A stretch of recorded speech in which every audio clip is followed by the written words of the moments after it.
إن الحمد لله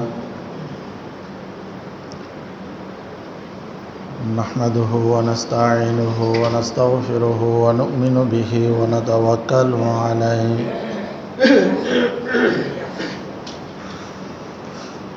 ونعوذ بالله من شرور أنفسنا ومن سيئات أعمالنا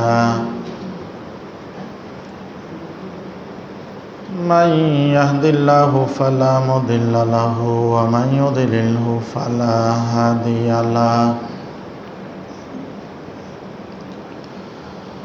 ونشهد أن لا إله إلا الله وحده لا شريك له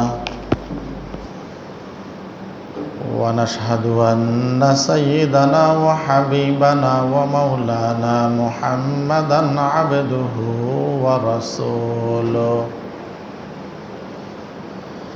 صلى الله عليه وعلى آله وأصحابه وبارك وسلم تسليما كثيرا كثيرا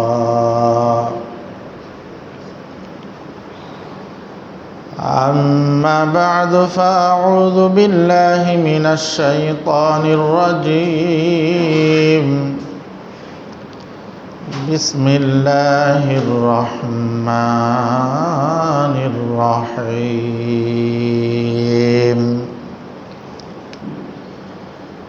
يا أيها الرسل كلوا من الطيبات واعملوا صالحا إني بما تعملون عليم وقال رسول الله صلى الله عليه وسلم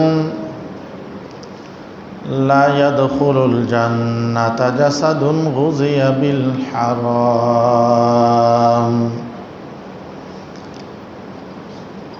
أو كما قال النبي عليه الصلاة والسلام محبت الشهيد درود شريف اللهم صل على محمد وعلى آل محمد كما صليت على إبراهيم وعلى آل إبراهيم إنك حميد مجيد اللهم بارك على محمد وعلى آل محمد كما باركت على إبراهيم وعلى آل إبراهيم إنك حميد مجيد আলহামদুলিল্লাহ মহান রব্বুল আলামিনের দরবারে অসংখ্য অগণিত শুকরিয়া যে মহান রব্বুল আলামিন আমাদেরকে জিলহজ মাসের 18তম তারিখ তৃতীয়তম জুমার নামাজ পড়ার উদ্দেশ্যে মসজিদে আসার বসার যার যতটুকু সম্ভব হয়েছে ইবাদত বন্দেগী করার পর প্রতি জুমার নিয়ে সংক্ষিপ্ত সময়ে কিছু কথা বলার নিয়তে শোনার নিয়তে আল্লাহ রব্বুল আলামিন আমাদেরকে একত্রিত হওয়ার তৌফিক দান করেছেন। এই জন্যে মহান রব্বুল আলামিনের দরবারে শুকরিয়া আদায় করি, সকলেই বলি আলহামদুলিল্লাহ। লক্ষ কোটি দরুদ ও সালামের হাদিয়া তাজদারে মদিনা সৈয়দুল মুরসালিন ইমামুল আম্বিয়া খতামুন নবিয়্যিন রহমাতুল্লিল আলামিন শফিউল মুজনবিন সাহেবে কাউসার জনাবে মুহাম্মদুর রাসূলুল্লাহ সাল্লাল্লাহু আলাইহি ওয়াসাল্লামের উপর। মোহতারাম হাজিরিন, আমি আপনাদের সামনে খুতবা শুরুতে কোরআনুল কারীমের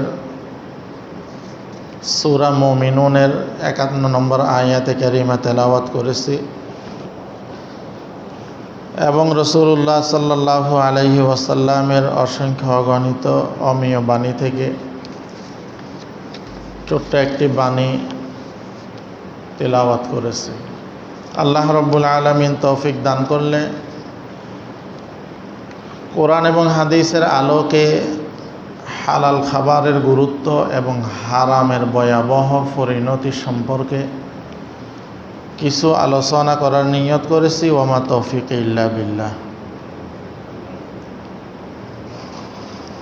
আমল আল্লাহ রব্বুল আলামিনের দরবারে কবুল হওয়ার জন্য পূর্ব শর্ত হইল হালাল খাওয়া।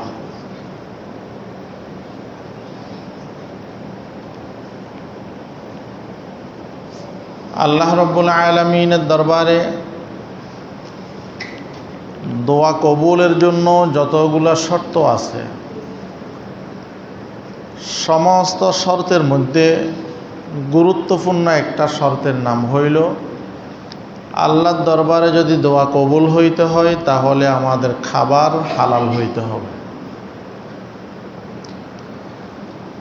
যেটা আমি খুতবার শুরুতে সূরা মুমিনুনের 51 নম্বর আয়াতে কারিমা তেলাওয়াত করেছি। এই আয়াতের মধ্যে আল্লাহ রব্বুল আলামিন সমস্ত রসুলগণকে সম্বোধন করে বলতেছেন, ইয়া আইয়ুহার রসুল কুলু মিনাত তাইয়্যিবাত ওয়া'মালু সলিহান ইন্নী বিমা তা'মালুনা আলিম।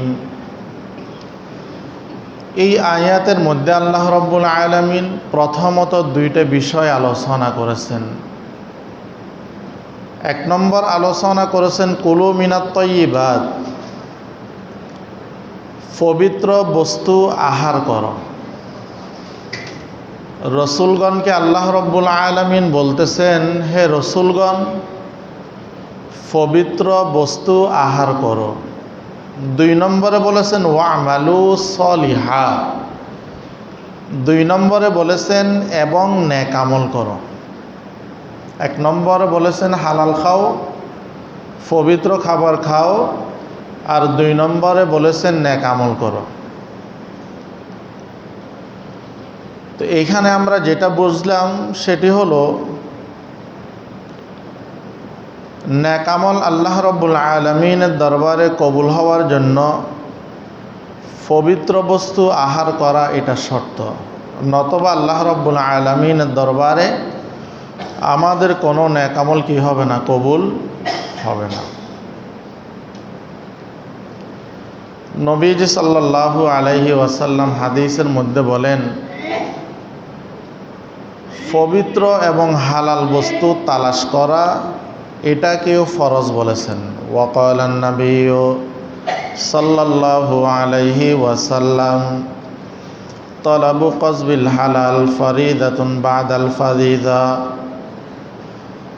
আমার আপনার নবী মুহাম্মদুর রাসূলুল্লাহ, সকলেই বলি সাল্লাল্লাহু আলাইহি ওয়াসাল্লাম, আমার আপনার নবী মুহাম্মদুর রাসূলুল্লাহ সাল্লাল্লাহু আলাইহি ওয়াসাল্লাম বলেন, ও দুনিয়ার মানুষ, হালাল বস্তু তালাশ করা, হালাল খাবার তালাশ করা। নবীজি সাল্লাল্লাহু আলাইহি ওয়াসাল্লাম বলেন, এটিও ফরজের মতো আরেকটি ফরজ। ফরজ নামাজ যেমন ফরজ, নামাজ আদায় করা যেমন ফরজ, অনুরূপভাবে হালাল রিজিক তালাশ করা এটাও কি একটি ফরজ। অন্য হাদিসের মধ্যে নবীজি সাল্লাল্লাহু আলাইহি ওয়াসাল্লাম বলেন, তলাবুল হালালি জিহাদুন। নবীজি সাল্লাল্লাহু আলাইহি ওয়াসাল্লাম বলেন, হালাল রিজিক তালাশ করাও এটাও এক প্রকারের জিহাদ। হালাল রিজিক তালাশ করা এটাও এক প্রকারের কি, জিহাদ। তো মুহতারাম হাজিরিন, অনুরূপভাবে আমাদের চরিত্র গঠনে হালাল এবং হারাম যে খাবারগুলো আছে, হালাল এবং হারাম খাবারের ভূমিকা আছে। হালাল এবং হারাম খাবারের কি আছে, ভূমিকা আছে। আমরা তো শুধু খানাফিনা নিয়ম মাফিক খাওয়া এটাকে আমরা আমাদের শরীর স্বাস্থ্য সুস্থ রাখার একটা মাধ্যম মনে করি, কিন্তু আমাদের শারীরিক সুস্থতার পাশাপাশি আমাদের অন্তরের যে সুস্থতার বিষয় আছে সেই দিকেও আমাদেরকে কী করতে হবে, লক্ষ্য করতে হবে। যেমন হালাল খাবারের প্রভাব হইল আপনার বাহ্যিকভাবে যেমনিভাবে আপনার শরীর সুস্থ থাকবে, অনুরূপভাবে আপনার ভিতর আপনার অন্তরও কি থাকবে, সুস্থ থাকবে।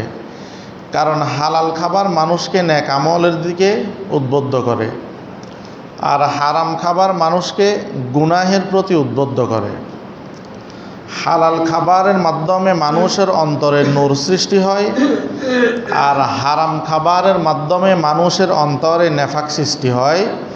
যার কারণে আমরা কি খাবো কি খাবো না এটাও ইসলাম কি করে দিয়েছেন, নির্ধারণ করে দিয়েছেন।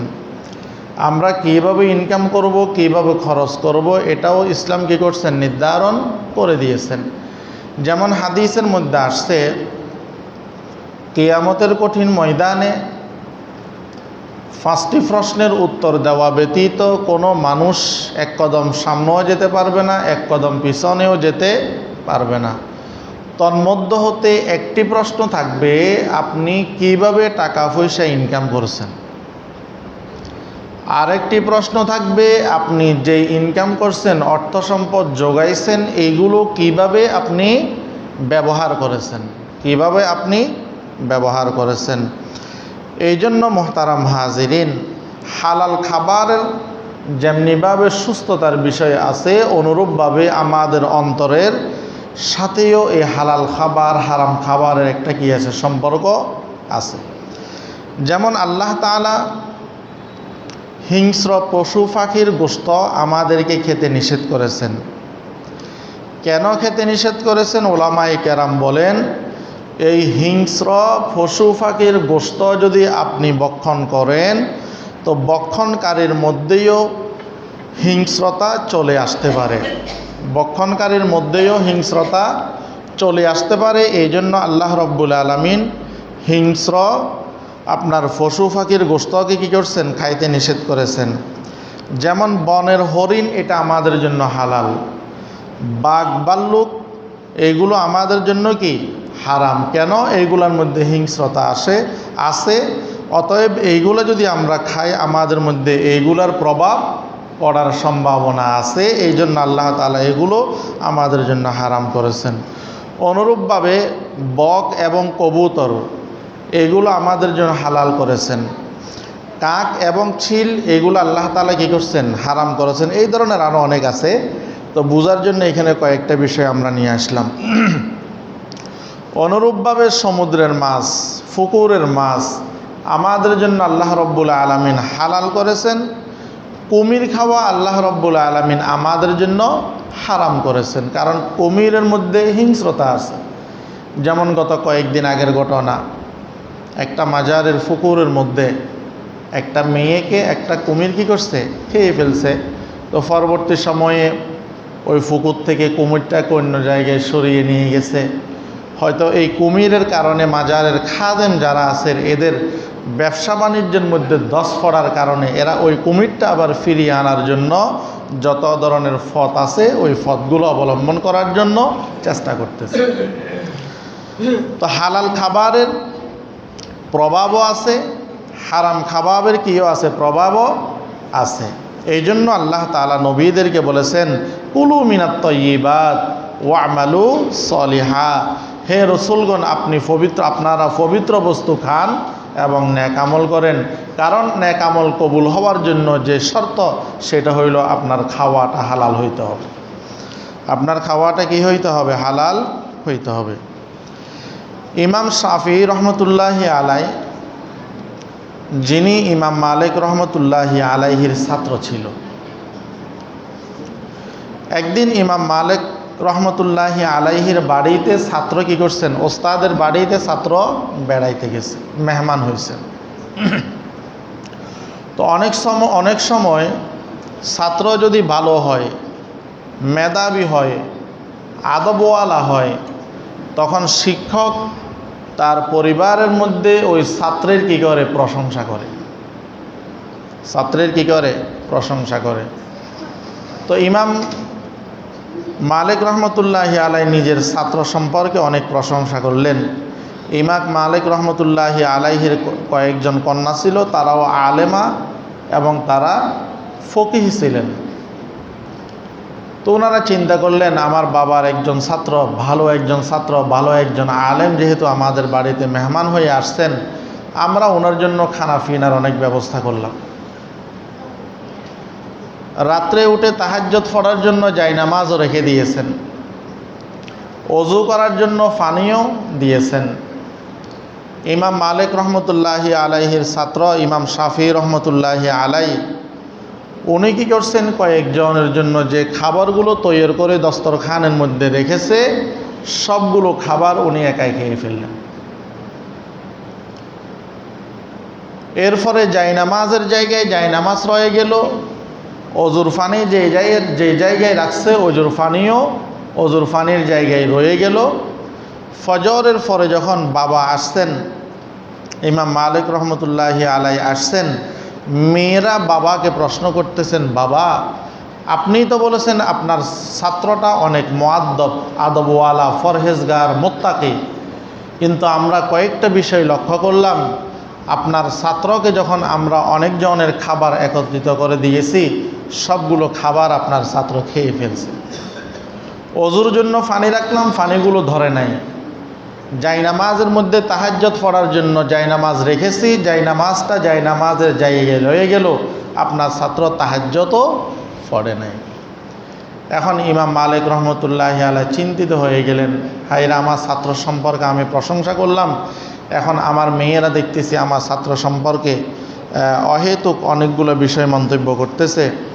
তখন ইমাম মালিক রহমতুল্লাহি আলাইহি তার ছাত্র ইমাম শাফি রহমতুল্লাহি আলাইহিকে ডেকে বললেন যে, আমার মেয়েরা আপনার বিষয়ে এই প্রশ্নগুলো করেছে, আপনি এই প্রশ্নগুলোর উত্তর দেন। তখন ইমাম মালিক রহমতুল্লাহি আলাইহিকে ইমাম শাফি রহমতুল্লাহি আলাইহি বলেন যে, হুজুর আপনি বেয়াদবি মাফ করবেন, আসলে আমি যখন খানা খাইতে বসলাম, আমি দেখলাম আমার প্রতিটা লোকমা খানার মধ্যে নূর চমকাইতেছে, এবং আমি যখন খাবারগুলা খাচ্ছি, ওই খাবারগুলোর মধ্যে ঈমান এবং আমলের সুঘ্রাণ ছড়াচ্ছে, যার কারণে আমি দেখতে পেলাম আমি যতগুলো খানা, আমার লোকমা যতগুলো মুখের মধ্যে দিলাম, খানাগুলো গিয়ে আমার অন্তরের মধ্যে এক ধরনের আলো চমকাইতেছে। এই জন্য আমি চিন্তা করলাম, জীবনে এমন পবিত্র খাবার আর হয়তো নাও পাইতে পারি, তাই কষ্ট হলেও আমি সমস্ত খাবারগুলো খেয়ে ফেললাম। কি করলাম? খেয়ে ফেললাম। এরপরে ইমাম শাফি রহমতুল্লাহি আলাইহি বলতেছেন যে, এই পবিত্র বরকতময় হালাল খাবারগুলা খাওয়ার পরে আমার মধ্যে যে ঘুম ছিল, ওই ঘুমটা কোথায় উধাও হয়ে গেছে। আমার ঘুম আসে না। তা আমার ঘুম যখন আসে না, তখন আমি রাসূলুল্লাহ সাল্লাল্লাহু আলাইহি সাল্লামের একটা হাদিস নিয়ে গবেষণা করলাম, যে হাদিসে মদিনার এক শিশুকে লক্ষ্য করে নবীজি সাল্লাল্লাহু আলাইহি সাল্লাম বলেছেন, ইয়া আবা উমাইর মা ফাআলান নুগাইর। এই হাদিস নিয়ে যখন আমি গবেষণা শুরু করলাম, ইমাম শাফি রহমতুল্লাহি আলাইহি বলেন, মাত্র কয়েকটা শব্দ গবেষণা করে আমি এই হাদিসের মাধ্যমে 40টা মাসআলার সমাধান দিয়ে দিলাম। 40টা মাসআলার কি করলাম? সমাধান দিয়ে দিলাম। এবং আমার যেহেতু ঘুম আসতেছে না, আমি তাহাজ্জুদের সময় ওযুও প্রয়োজন হয় নাই, জায়নামাজও দরকার হয় নাই, আমি মসজিদে তাহাজ্জুদ নামাজ পড়ার জন্য চলে গেলাম এবং সেখানে নামাজ পড়লাম। নামাজ পড়ে আমি ফজরের নামাজ পড়লাম, ফজরের নামাজ পড়ে তারপর আমি বাসায় চলে আসলাম। ইমাম শাফি রহমতুল্লাহি আলাইহি উনি যেটা বুঝাইছেন সেটা হইল যে হালাল খাবারের মধ্যে একটা কি আছে? বরকত আছে। এবং হালাল খাবার আপনি যখন খাবেন, হালাল খাবার আপনাকে নেক আমলের দিকে নিয়ে যাবে। হারাম যখন আপনি খাবেন, হারাম খাবার আপনাকে গুনাহের দিকে নিয়ে যাবে। কি করবে? গুনাহের দিকে নিয়ে যাবে। এই জন্য মোহতারাম হাজিরিন, আমাদের খাবারের ক্ষেত্রে আমাদের সর্বোচ্চ সতর্কতা অবলম্বন করা দরকার। কারণ আমরা তো আমাদের চারিত্রিক যে অধঃপতন, এই অধঃপতনের পিছনে এক নম্বর কারণ বলতেছেন যে আমাদের মূল সমস্যা হইল আমাদের খাবার। আমাদের হালাল হারাম খাবারের কারণে আমাদের যত সমস্যাগুলো হচ্ছে, হারাম খাবারের কারণে কি হচ্ছে, আমাদের যত সমস্যাগুলো হচ্ছে। এবং আল্লামা ইয়াকুব নানুতবি রহমতুল্লাহ আলাই, যিনি হাকিমুল উম্মত আশরাফ আলী থানবী রহমতুল্লাহ আলাইহির ছাত্র ছিলেন, উনি বলতেছেন যে আমাকে একবার একজন মানুষ দাওয়াত করেছেন, আমি তার বাড়িতে খানা খাওয়ার জন্য বসলাম। এক লোকমা খাবার যখন মুখে দিলাম, আমার অনুভব হলো আমি যে খাবারটা খাচ্ছি এটা হারাম খাবার। এটা কি খাবার? হারাম খাবার। আমি এক লোকমা খাওয়ার পরে আর খানা না খেয়ে আমি অন্তরে ব্যথা নিয়ে আমি সেইখান থেকে চলে আসছি। এবং এই এক লোকমা হারাম খাবারের কারণে আল্লাহ রাব্বুল আলামিনের দরবারে অনেক কান্নাকাটি করেছেন। আল্লামা ইয়াকুব নানুতবি রহমতুল্লাহ আলাই বলেন, এই এক লোকমা হারাম খাবারের কারণে 2 মাস পর্যন্ত আমার অন্তরে কোনো নূর ছিল না, যার কারণে এই 2 মাস পর্যন্ত আমার অন্তর আমাকে শুধু গুনাহের দিকে নিয়ে যাইত, যার কারণে আমার অন্তর আমাকে কি করতেন, গুনাহের দিকে নিয়ে যাইতে চাইতেন। তো এক লোকমা খাবার যদি হারাম হয়, হারামের কারণে যদি এই অবস্থা হয়, তা আমরা তো যে খাবারগুলো খাচ্ছি আমাদের কি অবস্থা, আমাদের কি অবস্থা। এই জন্য হালাল এবং হারাম খাবারের ক্ষেত্রে আমাদের মধ্যে কিছু উদাসীনতা কাজ করে। যেমন ধরেন, একজন মানুষ আপনাকে দাওয়াত করছে, তা আপনি যাওয়ার সময় আরও একজন মানুষকে আপনি নিয়ে গেলেন। এই যে আরেকজন মানুষকে আপনি নিয়ে গেলেন বা যে আপনার সাথে গেল, তার জন্য ওই বাড়িতে খাবারটাকে হালাল না হারাম এটা আমরা অনেকে চিন্তা করি। এই ব্যাপারে নবীজি সাল্লাল্লাহু আলাইহি ওয়াসাল্লাম বলেন যে আমরা তো মানুষের বাড়িতে যখন খানা খাই, হালাল না হারাম, সুদখোর না ঘুষখোর, এই বিষয়গুলো আমরা কি করি না, মোটেও যাচাই বাছাই করি না, বরং যেটা পাই আমরা সেটাই খাই। তো নবীজি সাল্লাল্লাহু আলাইহি ওয়াসাল্লাম বলেন, ক্বালান নবিয়্যু সাল্লাল্লাহু আলাইহি ওয়াসাল্লাম, মান দাখালা আলা গায়রি দাওয়াতিন দাখালা সারিকান ওয়া খারাজা মুগীরা। নবীজি সাল্লাল্লাহু আলাইহি ওয়াসাল্লাম বলেন, যে ব্যক্তি কারো বাড়িতে বিনা দাওয়াতে যায়, নবীজি সাল্লাল্লাহু আলাইহি ওয়াসাল্লাম বলেন, যে ব্যক্তি কারো বাড়িতে বিনা দাওয়াতে যায় সে যেন চোর হিসাবে প্রবেশ করলো এবং ডাকাত হিসাবে সে যেন বের হলো। একজন মানুষে আপনাকে দাওয়াত দেয় নাই, কিন্তু আপনি তার বাড়িতে চলে গেছেন, নবীজি বলেন সে ওই বাড়িতে চোর হয়ে ঢুকলো আর ডাকাত হয়ে বের হইল। অথচ আমাদের সমাজের মধ্যে অনেক আছে, ধরেন একজন মান্যগণ্য ব্যক্তিকে দাওয়াত দিল, তো উনার সাথে আরও 8-10 জন নিয়ে গেল, কিন্তু সাহেব দাওয়াতওয়ালা যিনি আছে উনি তো বলে নাই যে আপনি আসার সময় আরও 2-4-5 জন নিয়ে আসেন, এমনটা তো বলে নাই। এই জন্য আমরা কাহারও বাড়িতে যখন খানা খাবো, এই ক্ষেত্রে আমরা সতর্কতা অবলম্বন করব, আমার খাবারটা হালাল না হারাম, আমার খাবারটা হালাল না হারাম। যেমন মনে করেন ফির সাহেবকে দাওয়াত দিল, তো ফির সাহেবের সাথে যদি অনেকগুলো মুরিদ যদি ওই বাড়িতে বিনা দাওয়াতে খায়, নবীজি বলেন ও মুরিদ হইল চোর হিসাবে ঢুকছে, ডাকাত হিসাবে খেয়ে বের হয়েছে। নেতা সাহেবকে দাওয়াত দিল, তো ওনার সাথে আরও অনেকগুলো কর্মী বিনা দাওয়াতে ঢুকে গেল, তো নবীজি বলেন সে কর্মীগুলো চোর হয়ে ঢুকলো, ডাকাত হয়ে দাওয়াতে বাড়ি থেকে, সাহেব দাওয়াতওয়ালার বাড়ি থেকে বের হলো। তো বিনা দাওয়াতে কাহারও বাড়িতে না খাওয়ার ব্যাপারে বলেছেন। এই জন্য ধরেন অনেক সময় আমাদের হয় যে কোনো বাড়িতে খানা খাইতেছি, তো হঠাৎ একজন মেহমান চলে আসছে। এখন যেখানে খানা খাইতেছি আমাদের উচিত হলো ওই মালিককে বা ওই সাহেব দাওয়াতওয়ালা যিনি আছে ওনাকে অবগত করা যে আমার একজন মেহমান আছে আপনার বাড়িতে, আমাদের সাথে মেহমানকেও নিয়ে যাব, অনুমতি নেওয়া। এটা হলো আল্লাহ রসুলের সুন্নত, অনুমতি নেওয়া, অনুমতি নিয়ে যাওয়া, এটা আল্লাহ রসুলের কি সুন্নত। নয়তো বিনা দাওয়াতে মন চাইলে একজনকে নিয়ে গেলাম, এটা সম্পূর্ণ অপরাধ, এটা সম্পূর্ণ কি অপরাধ। এরপরে হারাম খাবারের ভয়াবহ পরিণতি কি? নবীজি বলেন, ক্বালান নাবিয়্যু সাল্লাল্লাহু আলাইহি ওয়াসাল্লাম, লা ইয়াদখুলুল জান্নাতা জাসাদুন গুযিয়া বিল হারাম। নবীজি সাল্লাল্লাহু আলাইহি ওয়াসাল্লাম বলেন, যে শরীর আপনার হারাম বক্ষণ করে ওই শরীর জান্নাতে প্রবেশ করবে না। হারাম বক্ষণকারীর শরীর জান্নাতে কি করবে না? প্রবেশ করবে না। অন্য হাদিসের মধ্যে নবীজি সাল্লাল্লাহু আলাইহি ওয়াসাল্লাম বলেন, লা ইয়াদখুলুল জান্নাতা লাহমুন নাবাতা মিনাস সুহুদ ওয়া কুল্লু লাহমিন নাবাতা মিনাস সুহুদ কানাতিন নারি আওলা বিহি। নবীজি সাল্লাল্লাহু আলাইহি ওয়াসাল্লাম বলেন, হারাম দ্বারা লালিত ফালিত শরীর জান্নাতে প্রবেশ করবে না, আর যে শরীর হারাম দ্বারা লালিত হয় তা জাহান্নামেরই উপযুক্ত। যে শরীর হারাম বক্ষণের মাধ্যমে হয় সেটা জান্নাতে প্রবেশ করবে না, বরং নবীজি বলেন ওইটা হইল জাহান্নামের উপযুক্ত শরীর, ওইটা হইল জাহান্নামের উপযুক্ত শরীর। এই জন্য আমরা খাবারের ক্ষেত্রে অবশ্যই আমরা সতর্কতা অবলম্বন করব, যেন আমার খাবারের মধ্যে কি না থাকে? হারাম মিশ্রণ না থাকে, হারাম মিশ্রণ না থাকে। এবং হারামের কারণে আমাদের সংসারের মধ্যেও অশান্তি হয়। অনেক সময় দেখা যায় টাকা পয়সার অভাব নাই, ছেলে সন্তানের অভাব নাই, পরিবারের মধ্যে যা যা থাকা দরকার কোনো কিছুরই অভাব নাই, কিন্তু এরপরেও পারিবারিক অশান্তির মধ্যে আছে। এই অশান্তির পিছনে কারণও বলতেছেন যে হারাম খাওয়া। এই অশান্তির পিছনে কারণও কি?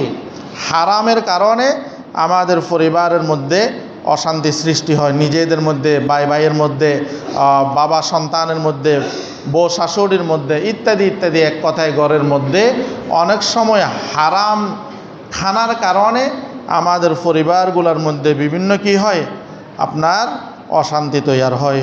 অতএব এইগুলো থেকে আমাদেরকে কী করতে হবে? বিরত থাকতে হবে। এবং আমরা অনেক সময় সামান্য লোভে আমাদের পুরা হালালটাকে আমরা হারাম করে ফেলি।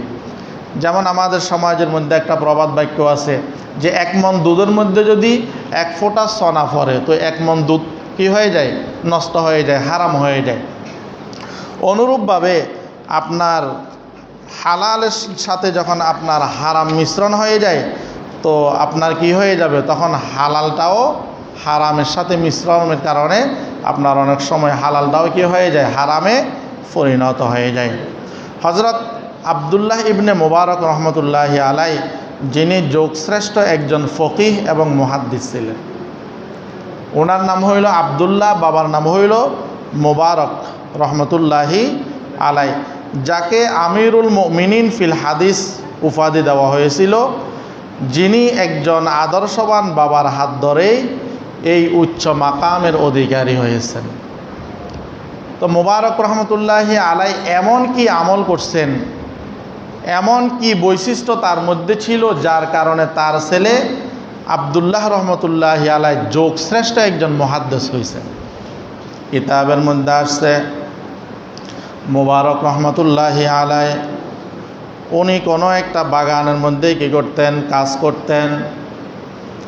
এইভাবে কাজ করতে করতে লম্বা সময় ওই বাগানের মধ্যে কাজ করতেছেন। হঠাৎ একদিন বাগানের মালিক আসলো। বাগানের মালিক এসে বলেন, হে মুবারক, তুমি কি করো? আমাদের জন্য যে সমস্ত আনার ফলগুলো মিষ্টি হবে ওই ভালো ভালো আনারগুলো আমাদের জন্য নিয়ে আসো। কিতাবের মধ্যে আসছে মুবারক রহমতুল্লাহি আলাই একেবারে বাগানের মধ্যে ঘুরে ঘুরে যেগুলো একেবারে লাল ওইগুলো কী করলেন? নিয়ে আসলেন। যখন আনারগুলা ভাঙা হলো, ভাঙার পর যখন মালিক তার মুখের মধ্যে দিলেন, দেখতেছেন আনারগুলা টক। তখন বাগানের মালিক বলেন, তুমি কি আনার নিয়ে আসলা? আরও ভালো আনার নিয়ে আসো। মুবারক রহমতুল্লাহি আলাই আবার গেলেন, আবারও ভালো ভালো নিয়ে আসলেন। আবারও মালিক দেখতেছেন বাগানের ফলগুলা টক। উনি রাগান্বিত হয়ে গেলেন চাকরের উপর, মুবারক রহমতুল্লাহি আলাইহির উপর। আবারও নিয়ে আসলেন। এইভাবে 3 বার আনার পর এরপরে মালিক বলতেছেন, হে মুবারক, তুমি এতদিন পর্যন্ত এই বাগানের মধ্যে কাজ করো, কোন গাছের ফল মিষ্টি, কোন গাছের ফল টক, এটা তুমি এখনও জানো না? ব্যাপার কি? তখন মুবারক রহমতুল্লাহি আলাই বলেন যে মালিক, আপনার যেহেতু আমি অধীনে কাজ করি, আপনার অনুমতি ব্যতীত এই বাগান থেকে আমি আজকের দিন পর্যন্ত একটা আনারও আপনার অনুমতি ব্যতীত আমি মুখে দিই নাই। আমি যদি আপনার বাগানের আনারগুলো মুখে দিতাম তাহলে কোনটার ফল মিষ্টি কোনটার ফল টক এটা আমি জানতাম, কিন্তু আমি তো আপনার অনুমতি ছাড়া আজ পর্যন্ত আপনার বাগানের একটা ফল আমার মুখের মধ্যে দিই নাই। তো বাগানের মালিক চিন্তা করলেন, এমন সৎ আদর্শবান এমন ব্যক্তি কোথায় পাবো? আমি আমার মেয়েকে মোবারক রহমতুল্লাহি আলাইহির কাছে কি দিয়ে দিলাম? বিবাহ দিয়ে দিলাম। ওই গদ থেকে আব্দুল্লাহ রহমতুল্লাহি আলাই, যিনি যোগশ্রেষ্ঠ একজন হাদিসের ব্যাখ্যাকারী মুহাদ্দিস, ওনার জন্ম হয়েছে। ওনার কি হয়েছে?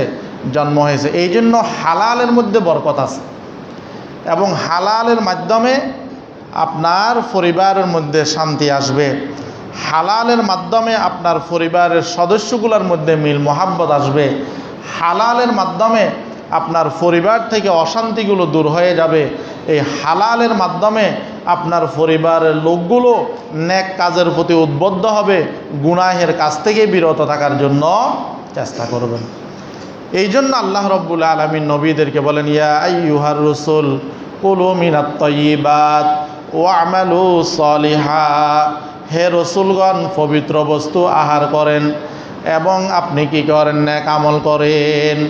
তাহলে বোঝা গেল আল্লাহর দরবারে ইবাদত কবুল হওয়ার জন্য আল্লাহর দরবারে ইবাদত কবুল হওয়ার জন্য পূর্ব শর্ত হইল হালাল বস্তু আহার করা। হালাল বস্তু কি করা? আহার করা। আমাদের অনেক সময় হালাল অনেক বিষয় আছে, কিন্তু আমাদের সামান্য অবহেলার কারণে, দুনিয়ার সামান্য লোভ লালসার কারণে আমাদের হালালটাকে আমরা হারামে পরিণত করে ফেলি।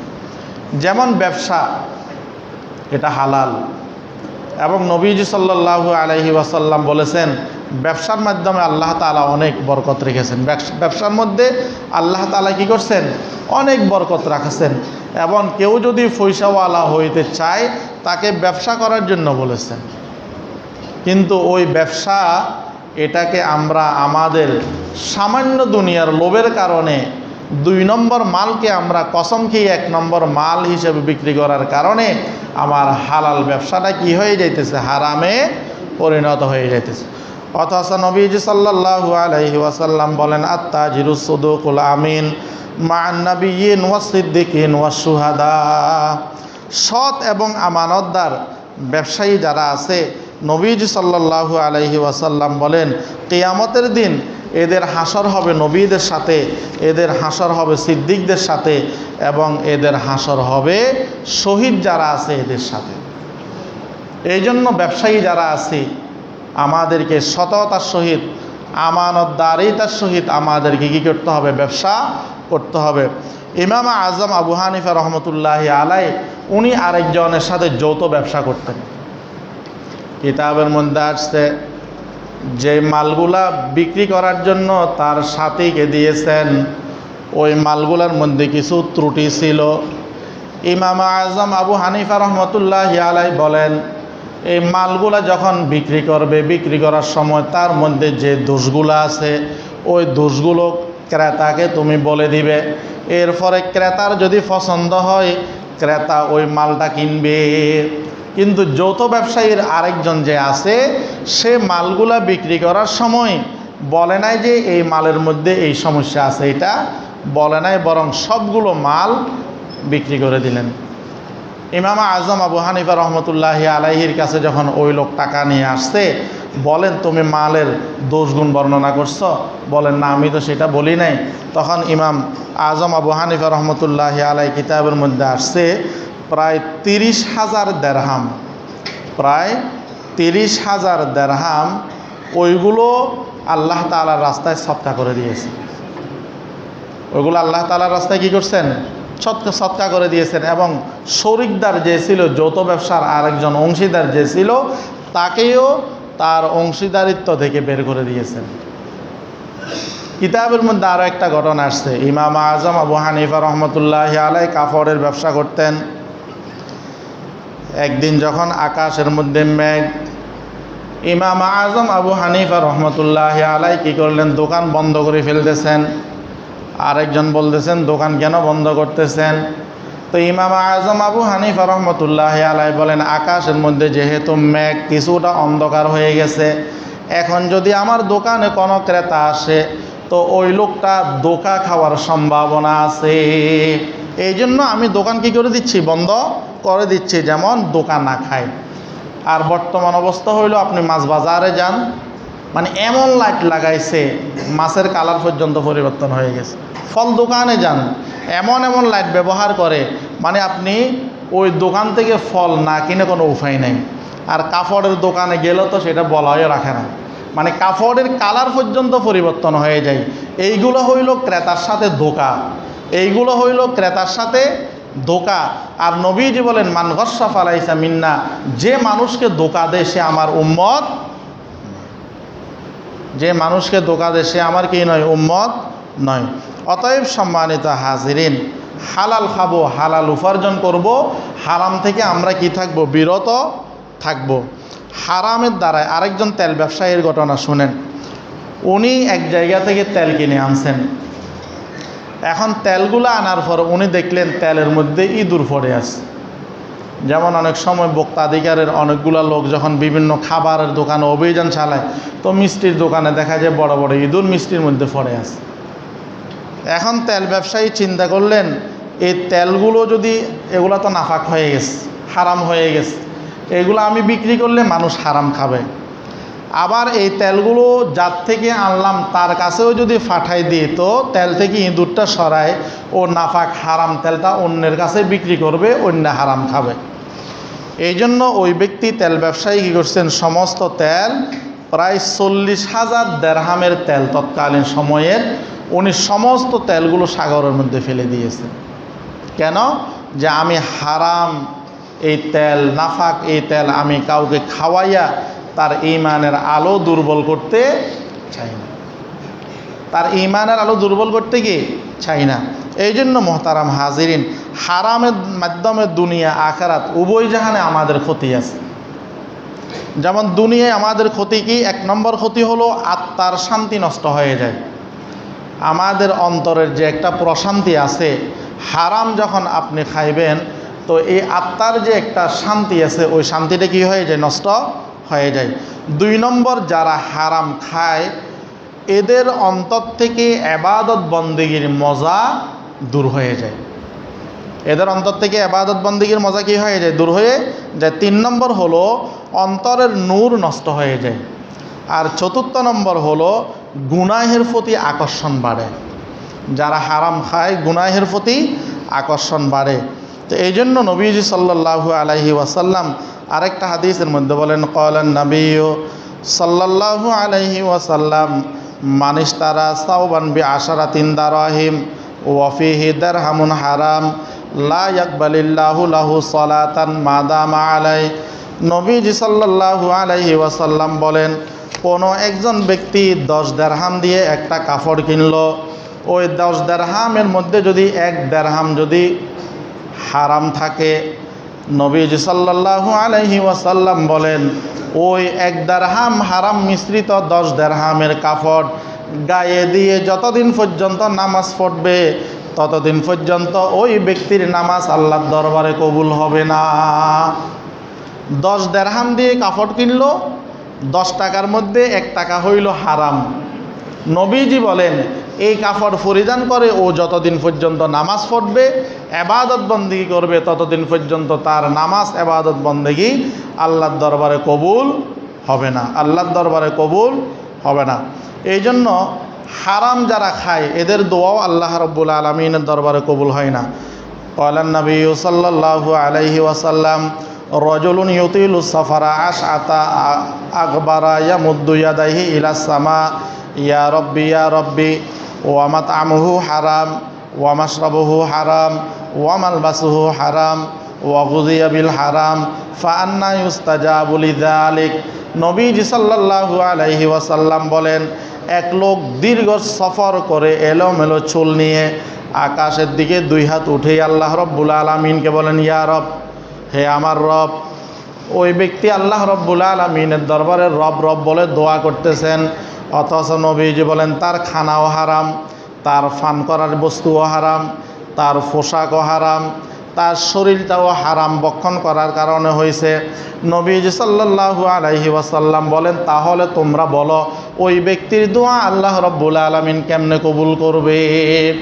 যার খানা পানি পোশাক সব কিছু হারাম, ওই ব্যক্তির দোয়া আল্লাহ রব্বুল আলামিনের দরবারে কখনো কবুল হবে না, কখনো কবুল হবে না। সাদ ইবনে আবি ওয়াক্কাস রাদিয়াল্লাহু তাআলা আনহু একদিন নবীজিকে বলেন, ইয়া রাসূলুল্লাহ, আপনি আমাকে এমন একটা আমল শিখিয়ে দেন যে আমল করার কারণে আমি মুস্তাজাবুদ দাওয়াত হইতে পারি।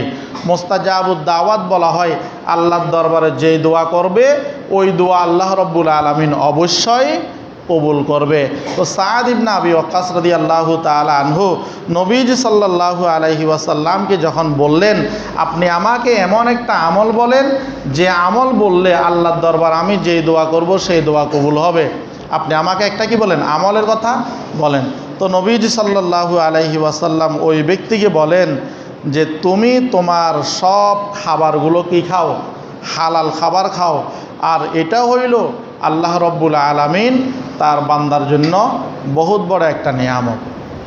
তুমি যদি কি খাও, হালাল খাবার খাও, হারাম যদি তুমি পরিহার করো, তো আল্লাহ রব্বুল আলামিনের দরবারে তুমি যেই দোয়া করবা সেই দোয়া অবশ্যই আল্লাহ রব্বুল আলামিন কি করবেন, কবুল করবেন। সর্বশেষ কথা হলো আমরা হালাল খাবো, হারাম থেকে কি থাকবো, বিরত থাকবো।